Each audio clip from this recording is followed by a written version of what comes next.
สบายดีสบายดีมายังน้อนี่มาเที่ยวหาง SCM อ๋อ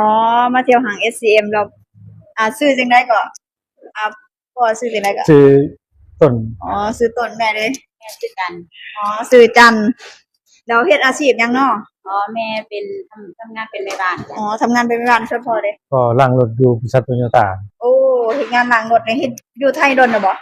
ก็อยู่มาดนแล้วหลายปีโอ้อยู่ไทยหลายปีแล้ว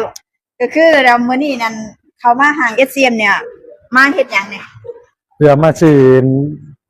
สินค้าที่ว่ามันก็ตอบโจทย์กับโรคประจำตัวของพ่อเนาะอ๋อพ่อเป็นหยังมาก่อนเนี่ยถึงมาซื้อน้ำหวานหลายบักหลายปานนี่พ่อเคยเป็นโรคกระเพาะแล้วก็เป็นตับลายพร้อม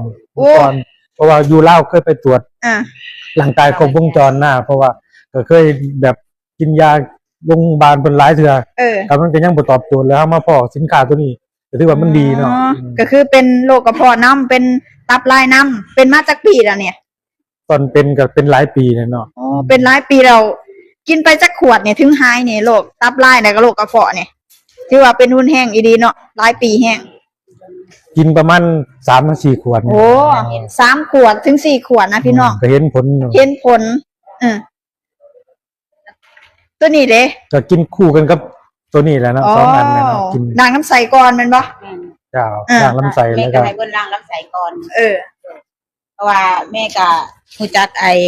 ก็ได้มาฮู้จักกับบริษัท Success Mall เนาะเมื่อก่อนแม่ก็เป็นโรคกระเพาะกรดไหลย้อนคือกันเนาะจ้ะพอได้กินก่อนเพิ่นเนาะก็เลยบอกต่อเพิ่นให้เพิ่นมากินน้ำก็เลยเห็นมันดีแม่กินแม่ก็ดีก็เลยให้เพิ่นกินน้ำก็เลยบอกพ่อให้กินให้กินน้ำกันเพราะว่าสิได้มีสุขภาพแข็งแรงคือกันนะจ้ะโอ้สุดยอดเลยนะทุกคนเนาะตอนแรกนะแม่เราเข้ามาก่อนเพราะว่าเขามาในด้านสุขภาพเนาะเจ็บอ่อนๆแอดๆนะก็เลยให้แฟนเราเองเนาะให้มากินตัวนี้เป็นโรคตับลายแล้วก็เป็นโรคกระเพาะตอนนี้ถือว่าหายขาดมันบ่เจ้าโอ้ถือว่าหายดีมาทุกคนแต่ก่อนเราจ้อยๆเลยแต่ก่อนจอยพร้อมเลยดำกระดำตอนนี้หน้าตานี่สดใสขึ้นเนาะสุขภาพดีเหมือนหนุ่มหล่อเกาหลีเลยแหละบาดนี้ทุกคนอยากพาให้ใครพี่น้องทั้งบ้านเฮาคนที่ว่าเขาป่วยเขาเจ็บเหมือนพ่อน่ะกินตัวไรถึงสิหายพ่อบอกเขาแน่ถ้าไปเป็นโรคกระเพาะและโรคตับลายขึ้นก็พอนึงก็ตัวนี้เนาะล้างลำไส้ก่อนแล้วก็มากินตัวนี้นี่เด้อทุกคนเด้อพี่น้องทุกคนคอมเมนต์นี่เลยจ้ะคอมเมนต์